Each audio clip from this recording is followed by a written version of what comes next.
appreciate it. we're definitely going to get into the spoiled brats in a matter of moments, but we'll focus on you individually first. What made you decide to become a wrestler?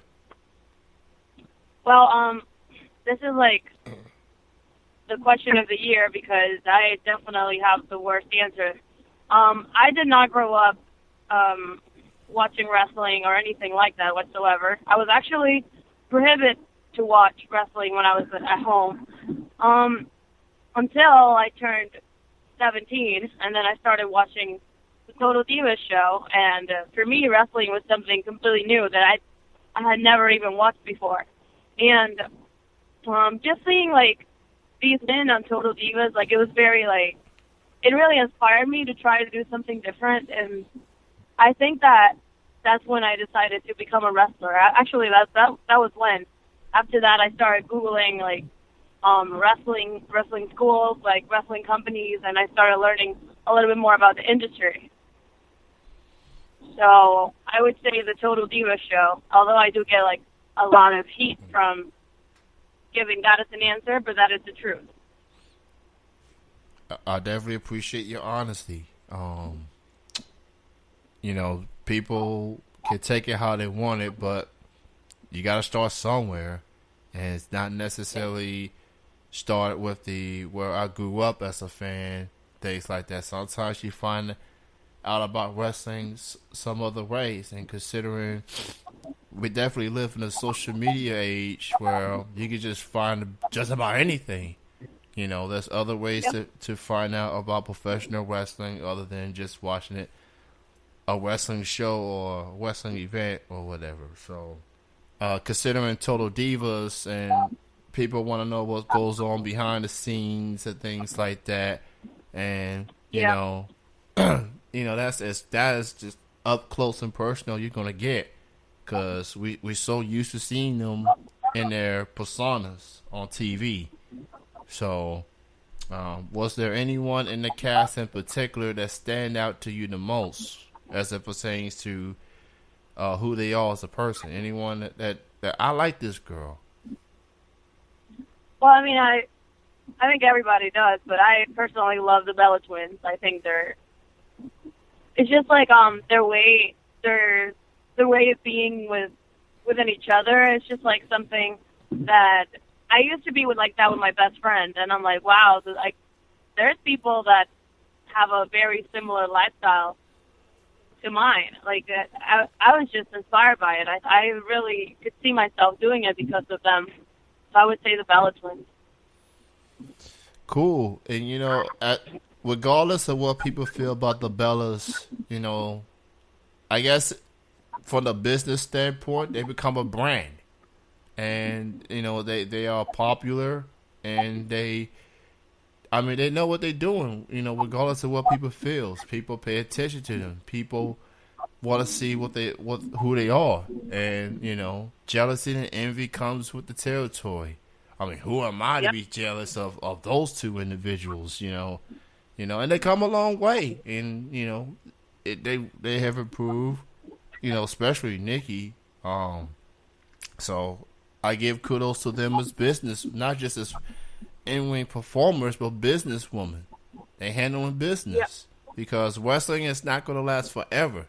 You got to have a plan B at some point, and it looks like both ladies, they got that plan B already. Pat it down. Exactly. They're doing their thing, and I admire it. I will definitely want to talk about this tag team called the Spoiled Brats. You and a fellow female wrestler who I do plan to interview at some point, Miss Aria Blake. How did this team got together? Was it a promoter's idea, or was it like a friendship that y'all had beforehand? Like, how did this team got put together? Well, actually, Aria and I met each other through wrestling. One of my first matches, actually my first singles match was with Aria. And I think like I had my first 20 matches, at least 8 to 12 were with Aria. And we just we had a connection, and, we became really good friends ever since. But we never thought of like teaming or anything like that because we really are not similar. We're not like, well, you look at us and you're not like, oh, they look like each other. We're completely different people. We just have a really good chemistry, and I don't know, we get along really well. So there's a company actually that the one I'm with, I believe in wrestling, and they did that we were gonna tag just for one match, and we're like, okay, this should be fun because we love each other, so it should be fun. We get in the ring and we're clueless of what we're doing basically, and then out of nowhere we just like felt it, and we're like, all right. We started the gimmick right on the fly, and I don't know, it just happened. I guess it was just meant to be. Right after the show, everybody was like, you girls should continue to tag. Everybody was saying how awesome it was. We had an interview and everything, and it just kept going on like really good.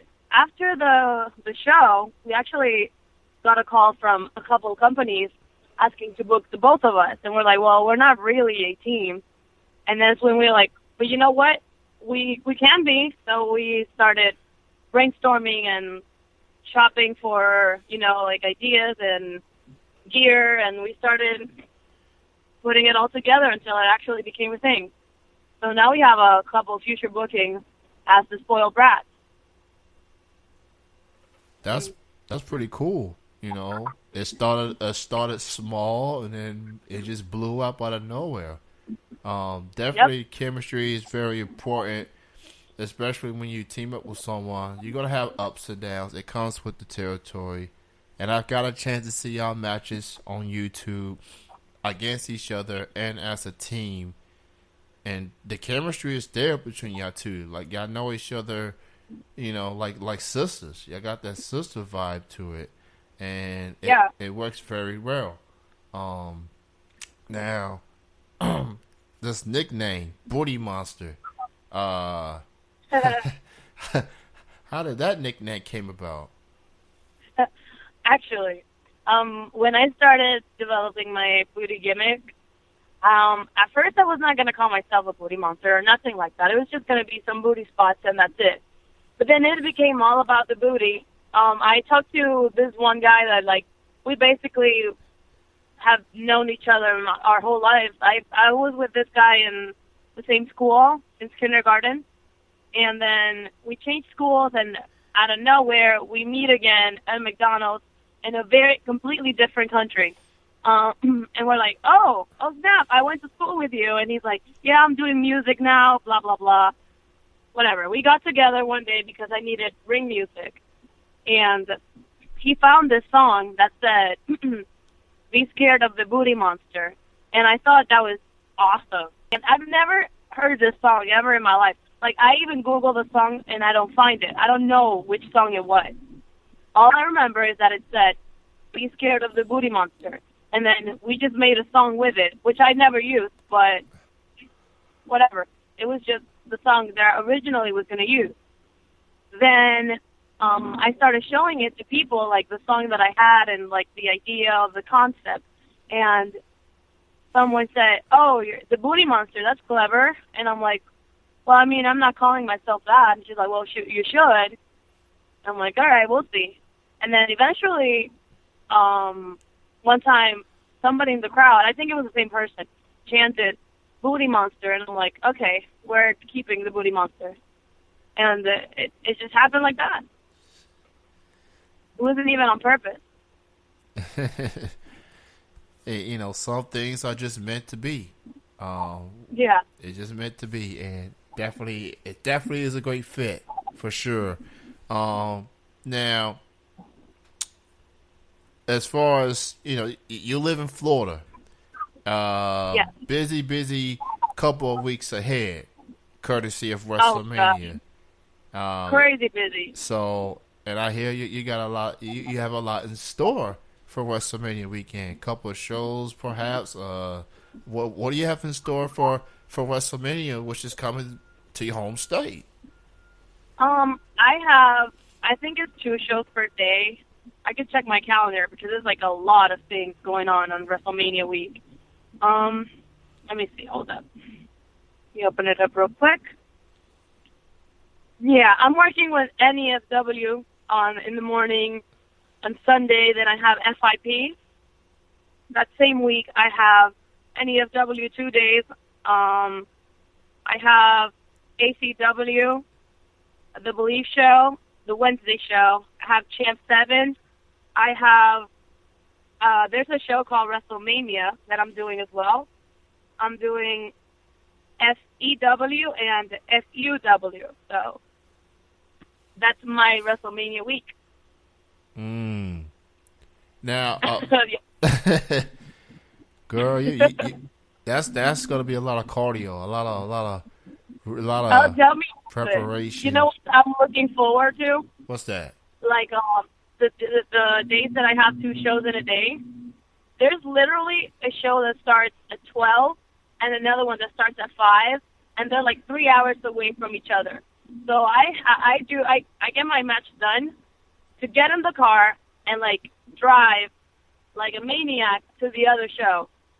So I'm really looking forward to see how this works out. I'm like really early on one show and then really late on the other show. Wow. So I could do. Yeah, it's crazy. No rest for the weary. Oh man. Like I can understand. Like you did one show one day and then a show the following day. But man, you did 2 shows on the same day. So basically, I was trying to do 3 shows in a day, but then we actually ended up saying that was like a lot. It was going to be a lot of work, so we scratched that idea. and also you're doing NEFW. Also, I'm a fan of their company. I'm a fan of their work. I'm a fan of the concept in which fans gets to book matches and they get to come up with the script and the outcome of things like that. And yeah, I don't think it's awesome. And I don't think I've ever asked this question before as it pertains to someone who performs in custom wrestling matches. Like, obviously, when you do a actual show, there's an audience. You feed off the audience. Now, when you do a custom wrestling match, there is no audience. It's just you and your opponent. That's it. Like, like how do you do things different on a custom wrestling show compared to a show in front of an audience, or is it just it don't matter? Well, we're still wrestling, whatever. The thing is, like, I am very different.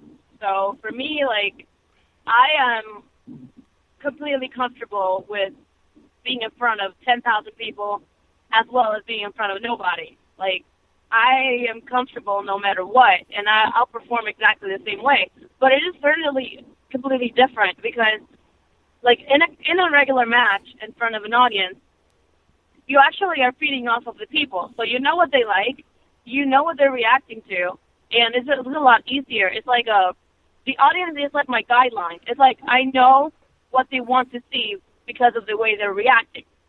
In a costume match, I'm just doing what they asked me to do. I have no clue if they're going to like it, if they're going to hate it. You don't know what's going on. But I always perform my 100% no matter where I'm at. It's just like, it is a very different feel, I would say. You really have to wrestle somebody that you're comfortable with in the costume match. Because if not, you're basically just standing in a ring 10 minutes with somebody you have no chemistry with, and it's going to be very awkward, That is true. That is absolutely true. And I do purchase some of their matches as well. They do a great job bringing in the best talent. And you already got videos posted on their website. So that's pretty cool. Not only do you be a part of NEFW, but you book your own matches. Well, you do your own custom matches as well. Yep. So, how can people book a match for you when it comes to your work? Then that's what I'm saying. Oh, I see what you're saying. Yeah.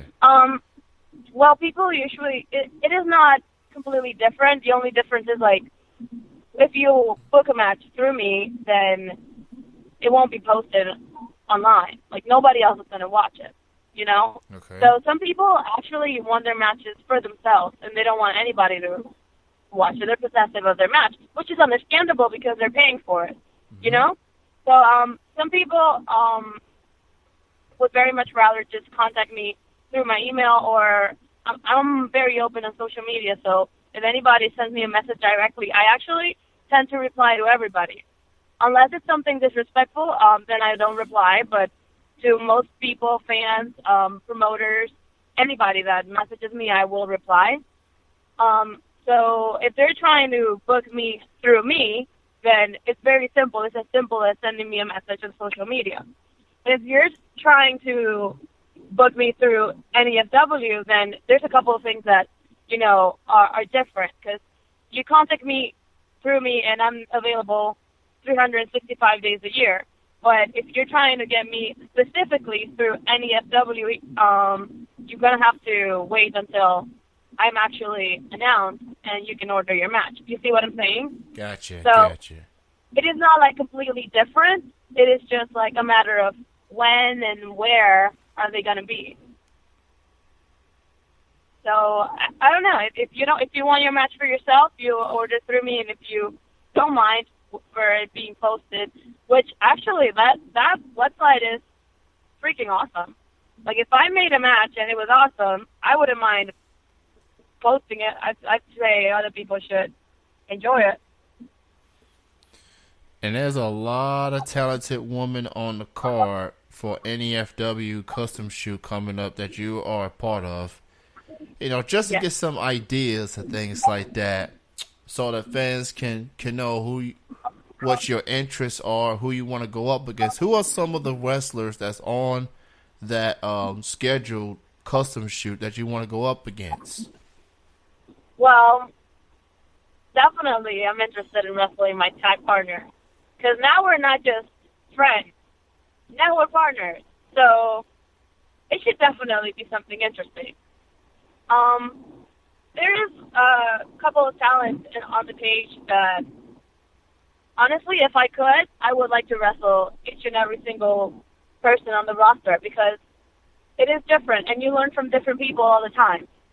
So, I don't know. I am looking forward to wrestling Aria, that's for sure, but I wish that I could wrestle every other girl on the roster so I could learn from different people as well. Awesome. So, you can go to new nefemalewrestling.com, and there's it stands for New England Female Wrestling. And man, this is an awesome shoot. I'm at the website right now, and this is quite a lineup, and it's gonna be rare to have all these ladies doing, you know, this shoot. So you better make the most of it for sure. Before I let you go, why don't you go ahead and promote your social media links: Facebook, Twitter, Instagram, and where can people check you out on social media? Right. On my Facebook, I go with my name, Mila Nanaki, which is MilaNaniki. On my Twitter and my Instagram are actually, they're different. So my Instagram and my Snapchat are Mila.Naniki, and on Twitter it would be Mila_Naniki, because Twitter doesn't allow to do dots.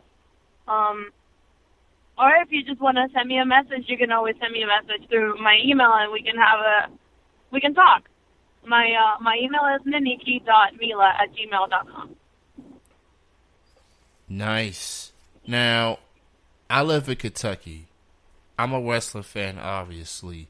So all you Kentucky promoters out there, I'm going to need y'all to get the spoiled brats to come to Kentucky and showcase their talents. You know, we're all for visitors here. I'm just putting it out there. I know some people, and you know, and granted they use their regulars. I get all that, but every now and then everybody needs some new competition, some fresh faces.